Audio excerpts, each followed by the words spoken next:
So one thing's for sure, you are going to receive a lot of email throughout the school year. So how do we use Outlook on the web in Office 365 to manage all of these important emails, to help us keep track of them, keep them organized, and make sure that they can be easily accessed anytime, anywhere from any device? As well, how do we use Outlook to communicate more efficiently with other people? Well, let's take a closer look at some of the key features in Outlook on the web that will help us do all of this, as well as stay organized throughout the year. Let's start by taking a look at folders. You will notice that underneath my inbox, I have a lot of folders with specific topics. That's because that's one of the main ways that I help keep myself organized and keep track of important messages. So let's actually drill into folders. I'll just scroll down here and click more. I want you to notice that you have a few different levels of folders. You have favorite, you have your folders, and then you have groups. So when you create a folder, you can actually add it to your favorites. That way, when you're looking at the main view, you will see that folder in a list. You won't have to drill for it in more folders. Let's take a closer look at how we create a folder. So I'm going to start here in more, and I'm going to click on my name, and we're going to just expand that. Notice that there is a plus sign. There's also a plus sign now beside favorites, so I could actually create a new folder right inside favorites. But I'm going to start by creating a folder in my name. So I'm going to click on the plus sign, and I have to enter a name for my folder. All right, now let me just scroll down to see that new folder. Put it right here at the bottom. This folder is not currently in my favorites. I can make this folder a favorite by hovering over it and then clicking on the star that appears to the far right.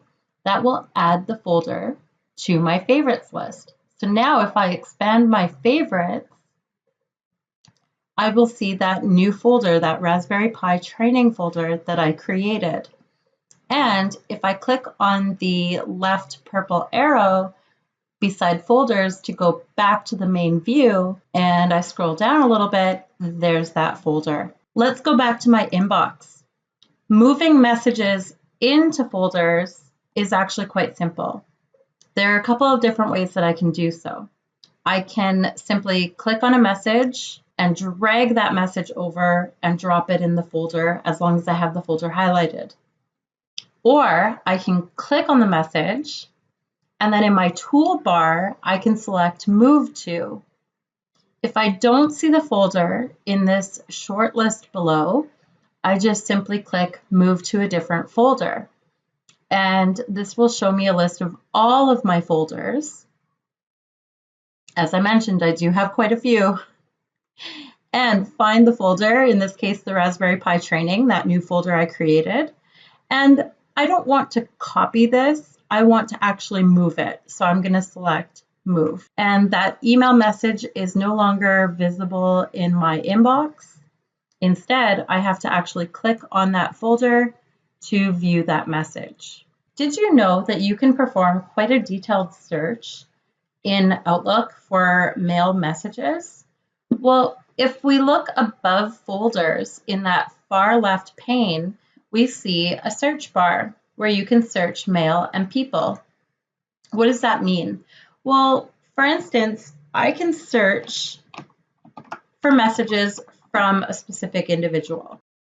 In this case, I'm searching for messages from Danny Moss. So notice that I can add a few filters to this search. I can search all folders or maybe just my inbox for messages that I have received from him.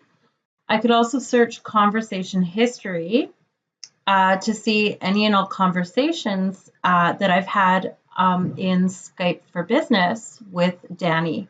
As well, I can search in different groups that we belong to. Let's exit search for a minute. Let's try that search one more time.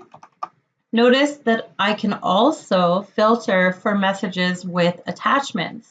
So I can find messages that Danny has sent me with attached files. Search can be very handy if you lose track of a message, but you remember who sent it to you, or maybe who you sent the message to. You can also search for mail that way as well. All right, let's talk about a feature that is unique to Outlook on the web, and that is pinning important messages. So in your inbox, if you want a message to stay at the top of your inbox, you can actually hover over that message. And when you hover over the message, you're going to see a few little icons, including a trash can, an envelope with a message, a flag, and a push pin. If you click on this push pin, that conversation has now been pinned. It's been moved out of your list of emails organized by day, and it now appears at the top of your inbox. Pinning important messages could be another way of keeping track of those to-do lists or important reminders or messages that you have to follow up on. Speaking of following up on a message, you can also flag a message. So again, you hover over the email message in the center pane, and you click on the flag to flag the message. Now, you can go further than that. Flagging makes this message important. Flagging is a way that you can then filter. So for instance, I can click on filter and select flagged, and that will show me, there we go, that will show me all of the messages that have been flagged, organized by date. Let's just turn off this filter. All right, now, as I was going to mention, you can also do a little bit more than just simply flagging the message as important. If you right-click on that flag, notice that you can select to follow up on this particular message. You could select today to follow up on it today, or tomorrow, this week, next week. Let's say that you have followed up on the message. You could mark this as complete. When you do so, notice that a check mark replaces that flag. Let's right-click on that.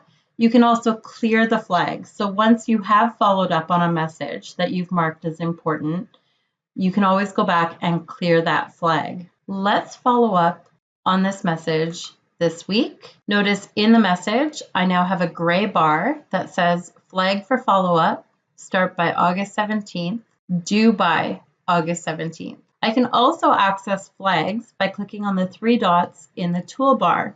There it is right there.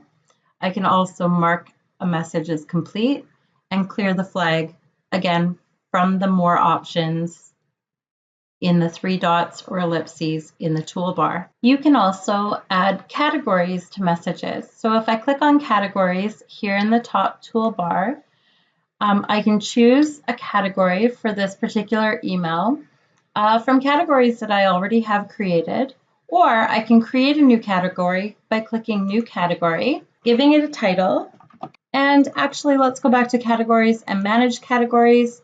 We'll select that Microsoft category, and we'll select the drop down beside it, and I can change the color associated with that category. All right, it's as simple as that to categorize an email. Let's talk about one more feature in our toolbar, and that is sweep. Let's select an email, let's say from ISTE Communities. I could click sweep and then choose for this particular email address. I could select delete all messages from the inbox folder, delete all messages from the inbox folder and any future messages that come in. I could select always keep the latest message and then choose to delete the rest, or always delete messages older than 10 days. Essentially, using sweep is like applying a rule for emails received from the particular email address. Notice that beside the word delete, I also have a drop-down. I can choose to either delete or archive. The difference between the two is that I can always access archived emails. If I choose to delete them, after 30 days, they are completely deleted from my account. So I could select delete, always delete messages older than 10 days for this particular email address and click sweep. And the rule is created, and Outlook will do a sweep of my account looking for all email from ISTE communities older than 10 days, and they will delete those messages for me. Now, one more thing I want to show you. Let's pick an email that this will work really well for. Did you know that you can use Immersive Reader to support you in reading and accessing your emails? To access Immersive Reader, in the toolbar, simply click the 3 dots and click Show an Immersive Reader. That's going to change the view so that the view is focused just on the text from the email. You can scroll down and select the word where I would like Immersive Reader to start reading. And once I've selected the word, I just click play here at the bottom. There are so many articles on what makes a great leader. I can also use the different tools in Immersive Reader to change my reading preferences as well as change the view. Okay, let's go back. One last thing I want to show you in Outlook on the web is that you can also create new groups as well as access groups that you belong to. Keep in mind that if you belong to any teams, such as your class teams, those class teams will also come with a Microsoft group. But to go ahead and create a new group, simply click the plus sign next to group, or where it says new, where you would create a new message, click on the drop down and select group. You could then choose the type of group, a standard group or a PLC group. Let's go ahead and click a standard group. We give it a specific name and an email address will be created. You can give this group a description, adjust the privacy. I'm going to leave it set to private so that only members that I add can see what's inside. And so that individuals continue to get messages to their inbox of conversations that are occurring inside the group, I'm going to leave this box checked here at the bottom. And up at the top, I simply press create. And now I can start adding members to my group. Now, notice that I can also add guests to my group, so people who are not in the ECSD organization. When would this come in handy? Well, let's say you create a group for your classroom for the parents so that you can send out weekly newsletters or class reminders to parents.